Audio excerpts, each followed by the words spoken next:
Ça va, Christine? C'est bon. Ça va bien, oui, oui, oui. Donc nous allons pouvoir commencer ce direct. Donc je le disais tout à l'heure en t'attendant, Christine, que tu vas animer cette thématique sur vivre le deuil et accepter les changements de la vie, puisque tu es thérapeute et coach de vie, mais justement tu es spécifiquement formé sur l'accompagnement du deuil. Donc tu vas nous en dire plus, notamment en termes de définition. Tu vas nous parler de ce qu'est le deuil naturel et également la distinction avec le deuil pathologique. Tu vas nous parler de ce que peut apporter aussi le fait de se faire accompagner par un professionnel, en quoi parfois, selon où on en est dans le deuil, ou en tout cas de comment on le vit, ça peut vraiment être précieux. Et tu vas nous donner des repères aussi pour savoir où est-ce qu'on se situe dans le deuil pour les personnes qui sont en train de vivre ce processus-là. Donc, Christine, on a discuté avant de faire ce direct ensemble. Ton parcours, il est un peu atypique et toi-même, du coup, le deuil, c'est quelque chose que tu as connu à différents niveaux. Tu vas plus nous en parler. J'avais envie de parler notamment de la partie professionnelle, en tout cas, puisque quand je dis atypique, c'est que tu as eu une multitude de casquettes et je trouve ça assez incroyable puisque donc tu as été bénévole, tu as été salarié, tu es chef d'entreprise euh, et tu l'as été dans des projets qui sont très variés. Tu as eu une ferme pédagogique, tu as été aussi mairesse, voilà, tu as été maire d'une commune. Donc Oui. Christine multicasquette. Donc l'adaptation, le deuil du changement, c'est des choses que tu connais, c'est des choses que tu connais sur un plan aussi plus personnel. Mais voilà, pour la suite, je te laisse à présent la parole et nous en dire plus sur cette thématique d'aujourd'hui qui est le deuil. Voilà, à toi de jouer. Ok, je te remercie, Sophie. Merci pour cette introduction. Effectivement, donc je vais commencer par me présenter avant de rentrer dans le vif du sujet, dans cette conférence sur vivre le deuil et accepter tous les changements de la vie. Donc moi, je suis Christine Brasseur. Je suis installée en cabinet à Limoges. Je travaille également en visio et je suis coach et thérapeute. Je pratique la relation d'aide selon l'approche rogerienne, donc c'est un courant humaniste centré sur la personne. Et donc, comme tu le disais, je suis spécifiquement formée autour de l'accompagnement du deuil. Donc moi, au quotidien, j'accompagne des femmes, des hommes, des adolescents qui vivent de l'inconfort psychologique dans toutes les situations de changement de vie. Donc aujourd'hui, on parle du deuil. Quand on parle du deuil, bien souvent, on pense à la mort, à la perte d'un être cher. Mais on va voir tout à l'heure que le deuil, c'est plein d'autres formes. Donc effectivement, mon parcours professionnel est atypique et j'ai moi-même vécu, expérimenté les changements de vie, que ce soit sur l'acceptation de deuil personnel, mais également sur toutes les reconversions professionnelles que j'ai pu faire. Ces changements de vie sont pas toujours faciles à accepter, accepter le rebond, et ça c'est vraiment le travail du deuil.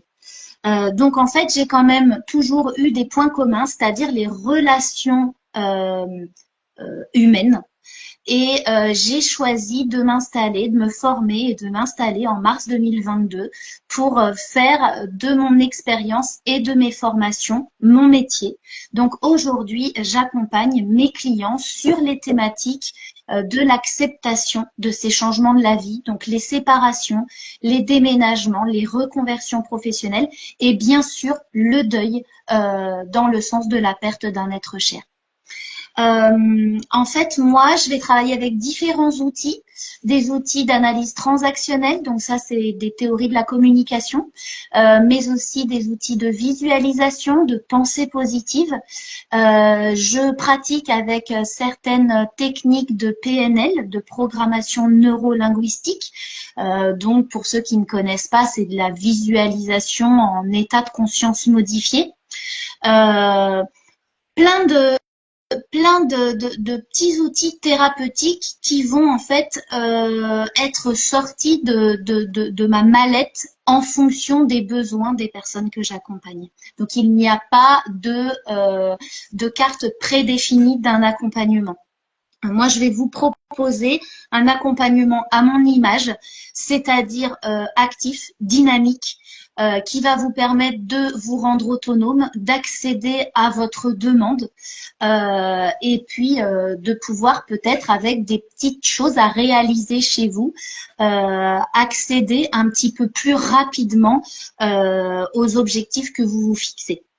Donc aujourd'hui, dans cette thématique sur la présentation du deuil, je reprends les objectifs. C'est exactement ce que tu as dit tout à l'heure. On va déjà commencer par qu'est-ce que le deuil, donc le définir. Je vais vous distinguer le deuil naturel du deuil pathologique. Ensuite, vous expliquer pourquoi c'est peut-être important d'être accompagné par un professionnel sur cette thématique-là, et notamment dans l'idée, ce que je dis souvent, d'économie psychique pour le rebond. En fait, ça peut juste permettre de gagner du temps, des fois, lorsque l'on est en situation difficile. Et puis après, vous donnez des petits repères si vous vous interrogez sur votre propre situation, savoir repérer où est-ce que vous en êtes dans votre deuil et qualifier est-ce que oui ou non j'ai besoin d'être accompagnée ou est-ce que je laisse faire le processus. Voilà. Donc déjà, qu'est-ce que le deuil? On en a tous une petite idée, bien sûr. C'est un mot qui revient assez régulièrement dans la vie de tous les jours. Et pourtant, des fois, on se fourvoie un petit peu. Des fois, le mot deuil, il est utilisé pas toujours à bon escient. Donc revenons sur la définition. Le deuil, c'est quoi? C'est une réaction naturelle suite à la perte d'un être cher, à la perte d'une situation, à la perte d'une identité. Il faut avoir en tête que le deuil, ça vient du latin dolere, qui veut dire douleur. Et donc, la douleur, c'est vraiment inhérent à toutes les situations de perte et de manque. Souvent, le deuil est présenté dans différentes littératures, mais on reprend très souvent les étapes qui sont présentées par Elisabeth Kübler-Ross, donc qui sont présentées, alors ça dépend, des fois en 5 étapes, des fois en 7, des fois en 9, parce que des fois il y a des étapes qui sont regroupées, mais je vais vous représenter un petit peu ces différentes étapes. Le deuil, on a dit, c'est un processus naturel, c'est un processus de cicatrisation ou un processus de digestion. D'accord? Cette cicatrisation, cette digestion, sa première étape, c'est quoi? C'est le choc. Le choc, c'est le fait d'apprendre la perte, le fait de constater une séparation, si c'est dans le cadre d'une histoire de couple. Dans le deuil, ça va être apprendre la mort de l'être cher. Suite à ce choc vient très souvent une étape qui s'appelle le déni. C'est quand on va avoir une réaction de protection, un mécanisme de défense pour amortir le choc, c'est-à-dire qu'on va refuser cette réalité. Donc c'est vraiment non, c'est pas possible. Ça, c'est l'étape du déni. Alors souvent, je marchais un petit peu avec les mains. On a le choc, on a le déni et la courbe du deuil, elle va se présenter comme ça. Donc régulièrement, je vais vous dire où est-ce qu'on en est dans notre courbe du deuil en fonction de ma présentation. Après le déni, arrive la colère. La colère, elle peut être de différentes formes. En fait, c'est quoi la colère? C'est le non. C'est le refus qui vient après le déni et qui s'installe un petit peu plus. Donc, ça va être un sentiment d'injustice, un sentiment de frustration. Cette colère, elle peut être dirigée vers les autres, vers la personne perdue et puis peut-être même vers soi-même, d'accord, ou vers la terre entière. Ce qui est important de savoir dans cette courbe du deuil décrite par Elisabeth Kübler-Ross, c'est que le processus de deuil n'est pas linéaire. Donc toutes ces étapes que je vous décris dans cet ordre ne sont pas une liste de courses ni une to-do list. Il n'y a pas la notion de check. C'est bon, j'ai passé la colère, je passe à l'étape d'après. Des fois, il y a des mouvements. On peut passer à une étape et revenir à l'autre ensuite. Et ça peut rester un processus naturel. Ça peut rester un deuil qui n'est pas pathologique. On reviendra dessus. Après la colère, souvent, on a l'étape qu'on appelle de négociation ou de marchandage. Donc là, c'est quand on a passé l'étape du dessus et quand on va essayer de négocier. Alors, si c'est dans le cadre d'une séparation, c'est peut-être négocier avec l'être aimé, mais sinon, ça peut être aussi une négociation avec soi-même ou une négociation avec une force supérieure. Ça peut être la négociation avec la religion également pour alléger la douleur. Ça peut ressembler à « oh là là, je sais pas moi, si on est dans le cadre d'une séparation, faites que mon être aimé revienne à moi et je promets, j'arrêterai de fumer, j'en sais rien, n'importe quoi. Ça, c'est vraiment la partie négociation, marchandage. On peut le conscientiser, toutes ces étapes, et pas forcément le conscientiser. Mais ça fait partie du processus du deuil. Après la négociation on arrive dans le bas, dans le creux de la vague, c'est ce qu'on appelle la dépression. Donc c'est cette grande tristesse qui arrive au moment où ça y est, on a compris que c'était terminé, que l'on n'aurait plus de contact avec la personne. Si c'est sur une situation, si c'est sur un licenciement, on comprend que oui, on n'ira plus dans cette entreprise, on n'aura plus ce poste-là, cette reconnaissance sociale-là. Là arrive la dépression. Cette dépression, elle se caractérise par cette grande tristesse et par le sentiment de vide qui entre en soi. Elle peut durer plus ou moins longtemps. Il n'y a pas de durée normale de chacune de ces étapes sur cette courbe du deuil.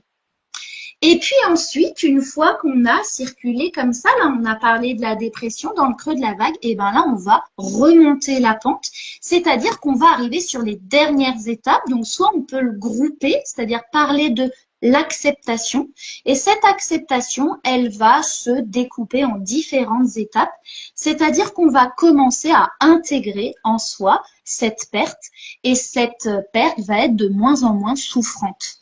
Donc il va y avoir de l'expérimentation, peut-être ça y est, je retourne au cinéma, je retourne dans ce restaurant-là alors que ça m'était impossible il y a quelques mois. Je suis en capacité de reprendre des décisions, de reprendre des engagements, de me projeter dans l'avenir, je sais pas, d'avoir la volonté de partir en vacances, de prendre l'air. Voilà. Là, on est sur l'acceptation, on remonte la pente. Est-ce que c'est Donc ça, cette oui. phase, tu as évoqué plusieurs fois tout à l'heure la notion de rebond. Mhm. Du coup, cette phase-là un peu positive où on remonte, est-ce que c'est ça que tu appelles cette phase la phase de rebond?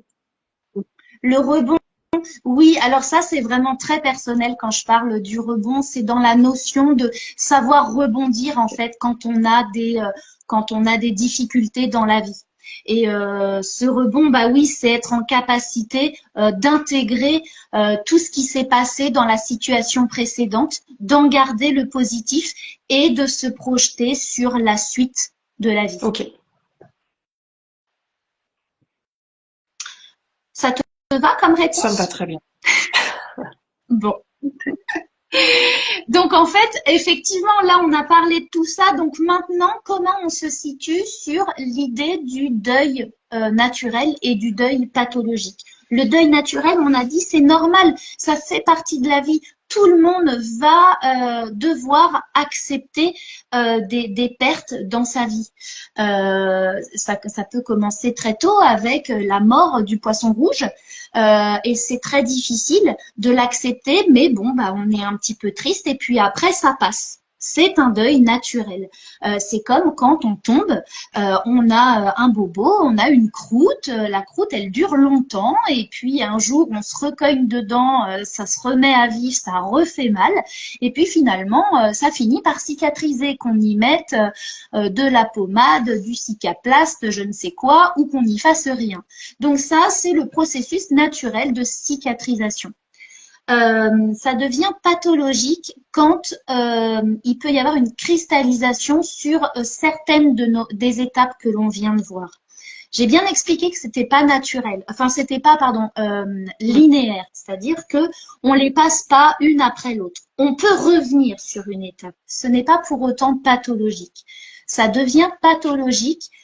Il va y avoir des signes spécifiques, par exemple une tristesse qui va rester. Cet état de dépression qui va rester et qui n'est pas pour autant de la dépression au sens propre, c'est-à-dire elle est née de cette perte. La perte de l'élan vital nourri par le vide créé par cette perte.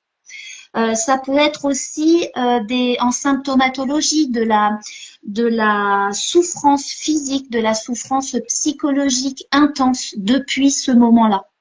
Des capacités à ne plus se projeter dans l'avenir, à ne plus réussir à prendre de décisions, à avoir une lourdeur dans la vie de façon générale. Souvent, ce deuil pathologique, il est ressenti, c'est un ressenti de la personne. On ne peut pas cocher sur un bout de papier en disant « Ah bah oui, là c'est un deuil pathologique ». Tout à l'heure, je vous parlais de la durée. On ne peut pas dire bon, pour la perte d'un enfant, c'est X temps. Pour la perte d'un parent, c'est X temps.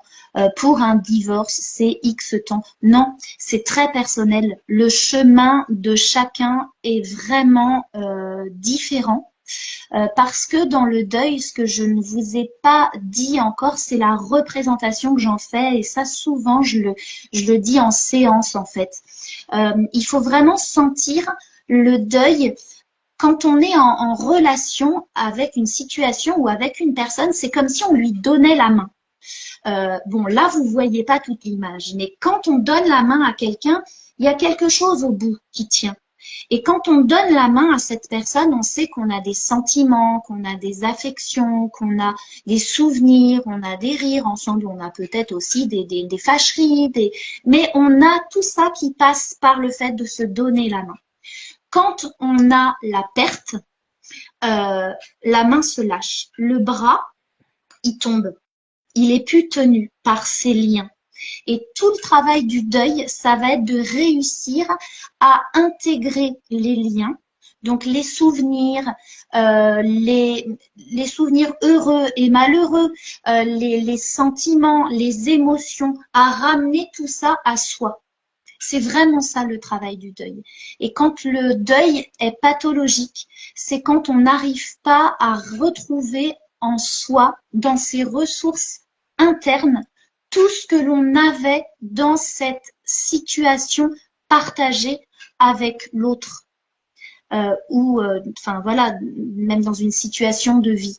Quand on a toujours cette sensation qu'il manque cette ressource et que cette ressource est à l'extérieur, c'est que le deuil n'est pas terminé. Et donc voilà, quand il reste un caillou dans la chaussure, on peut parler d'un deuil pathologique. Moi, je peux vous faire part un petit peu des accompagnements que j'ai effectués, c'est-à-dire quand est-ce qu'il faut venir consulter pour un deuil, ça c'est propre à chacun. J'ai envie de dire, c'est pas besoin de téléphoner tout de suite après avoir appris que vous avez perdu votre papa, votre maman, parce qu'il faut laisser faire le travail naturel déjà. Et aussi, peut-être que vous avez besoin d'un accompagnement tout de suite parce que vous sentez que c'est important pour vous, peu importe. Après, il peut y avoir des accompagnements en deuil qui viennent sur des deuils qui sont très longs. J'ai accompagné une personne qui avait perdu son papa il y a une vingtaine d'années. Donc, bien sûr que dans sa courbe du deuil, il y a eu de la projection. Il y a eu la construction de sa vie, professionnelle, personnelle, mais pour autant, régulièrement, il y avait un petit caillou qui revenait, il y avait des problèmes de gestion émotionnelle, de colère ou peut-être de marchandage. Toujours essayer d'attendre d'une force extérieure le retour du père. Donc voilà, ça peut, c'est vraiment, ça se qualifie presque dans son intérieur. C'est un ressenti. C'est clair? Bah écoute, ouais, tu vois, j'ai pas de questions à te poser. J'en ai pas. Écoute, il y en a pas dans le chat non plus, donc c'est très clair. Ok. Je vais Bon, peut-être très bien, on je vais poursuit peut-être même y alors. aller. Moi, du coup, je vais te laisser continuer.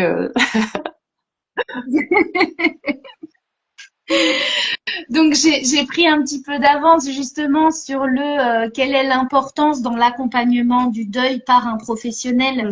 Il y a différents types d'accompagnement et ça dépend vraiment de ce que l'on recherche.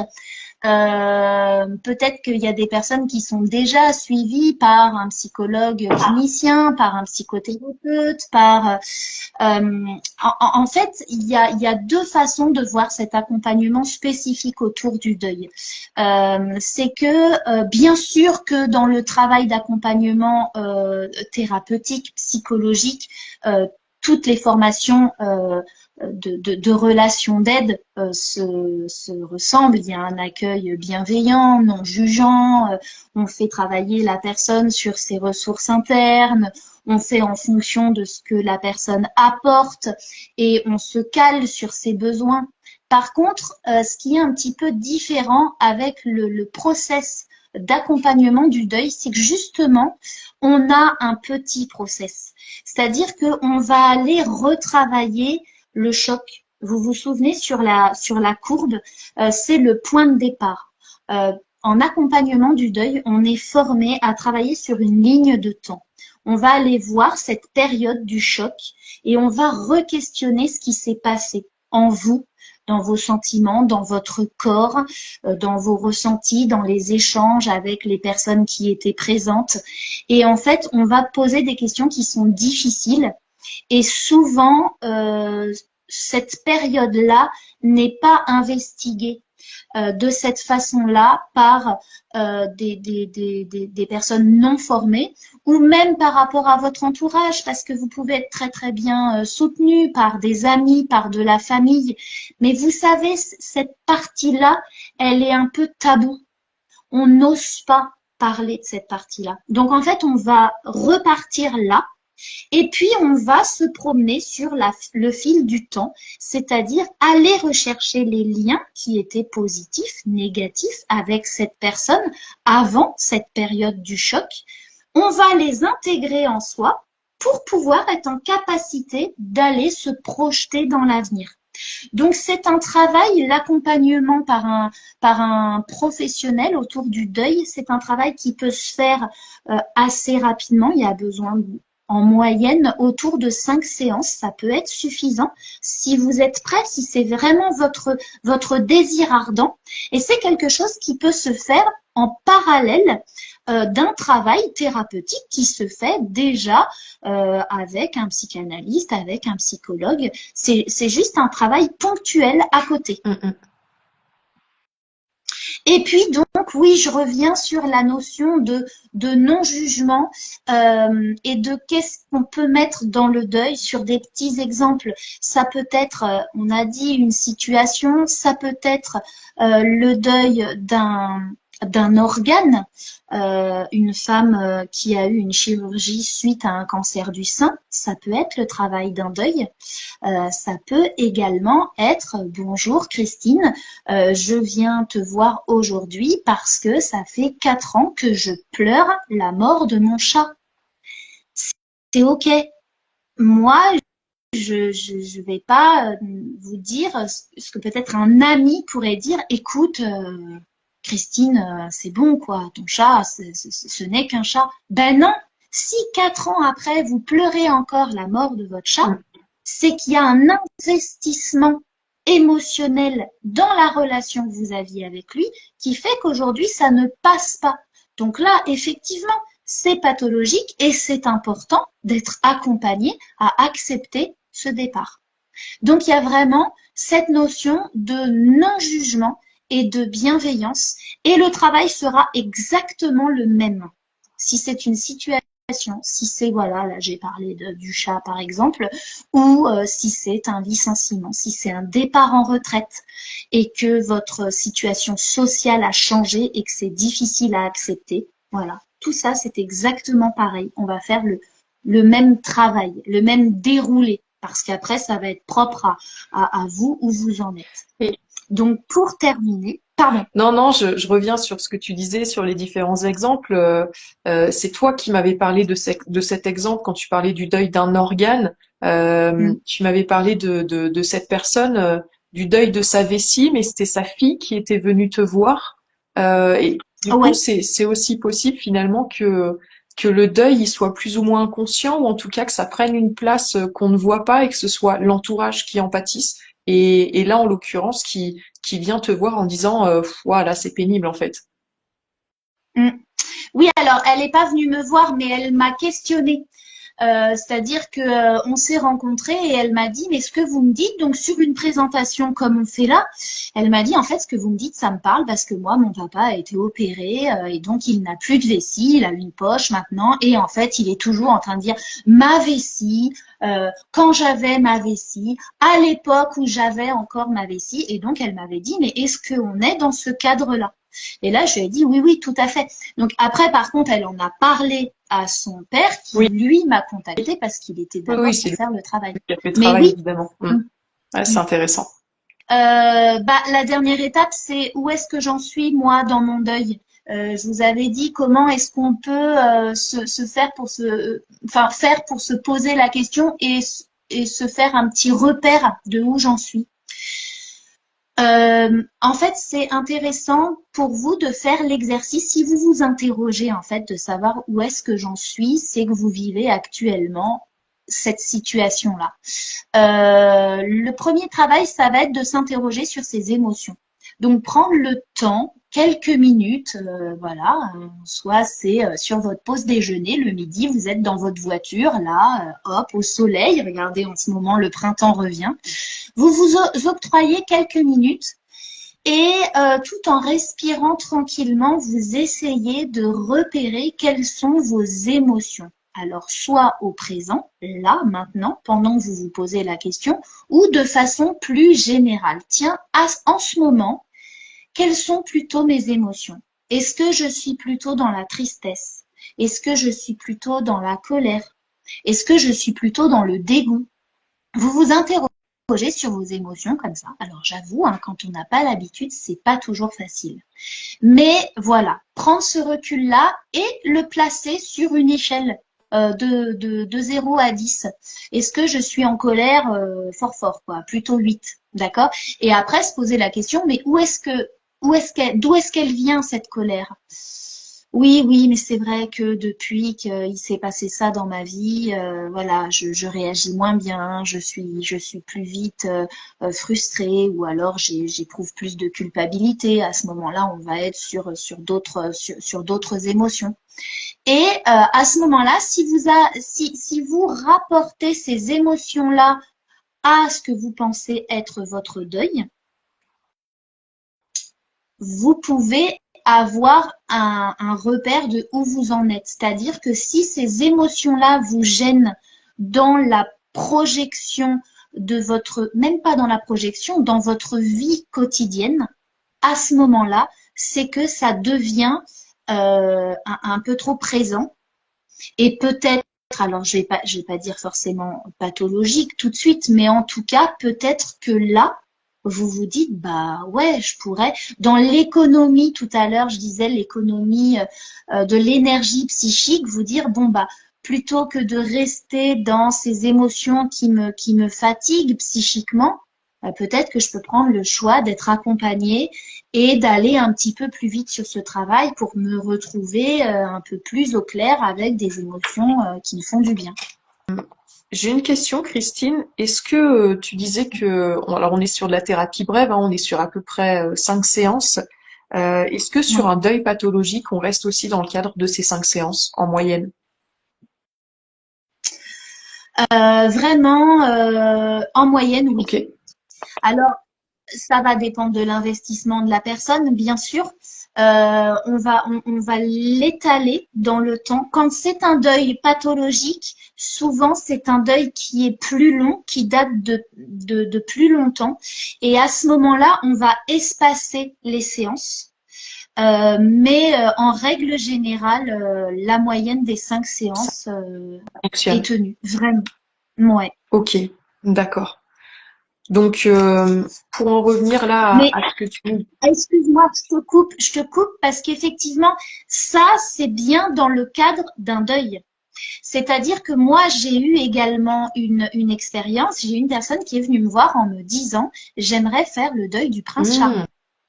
oui, On a fait une première séance.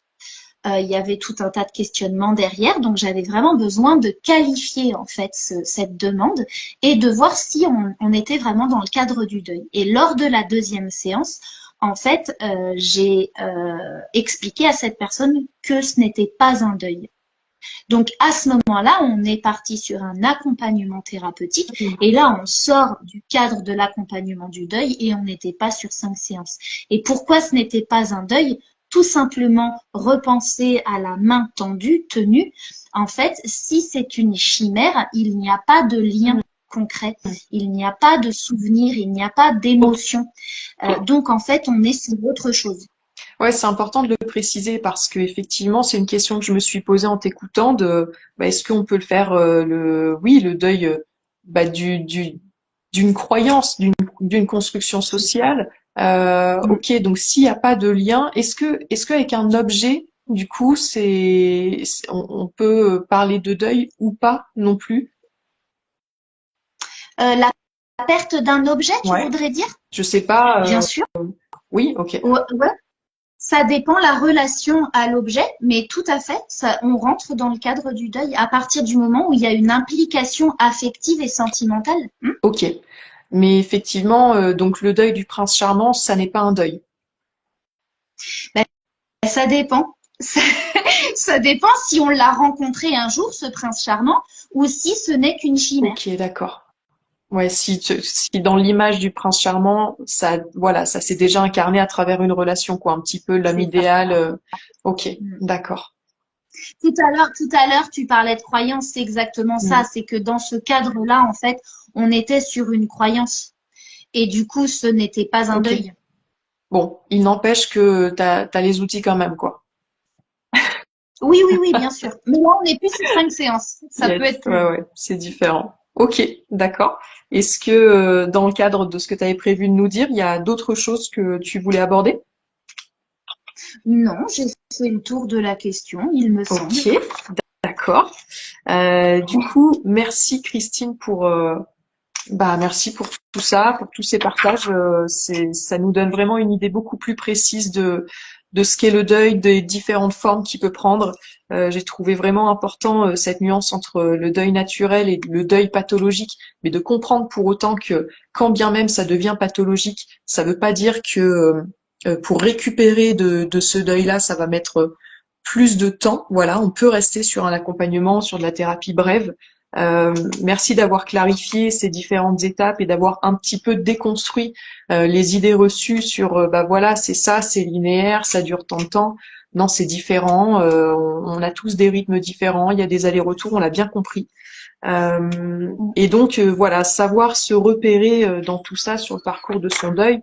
Donc principalement, de ce que je retiens de ce que tu nous as dit, c'est d'aller interroger ses émotions et quelle ampleur elles ont et comment est-ce que ça impacte notre vie en fait. Est-ce que voilà, dans quelle Ouais. mesure aujourd'hui c'est vraiment gênant cette émotion et évidemment est-ce qu'elle prend sa source dans quelque chose qui est en lien avec un deuil qu'on a vécu quoi ou la perte de quelque chose ou un changement quoi. Mm, Est-ce que c'est bien ça? tout à fait. Yes. Oh, c'est un très bon résumé. Super, je te remercie. Je te remercie moi aussi, Sophie, pour cette invitation, pour ce baptême de live Insta sur Réseau Zen. Voilà, j'ai une nouvelle compétence à ajouter à mes multiples casquettes. Merci beaucoup. Et puis bah voilà, je vous souhaite à tous une belle journée, que ce soit aujourd'hui ou pour tous les autres jours, pour les personnes qui regarderont le Yes, merci replay. beaucoup Christine. Bonne journée à toi et bonne journée à tous. Prenez soin de vous.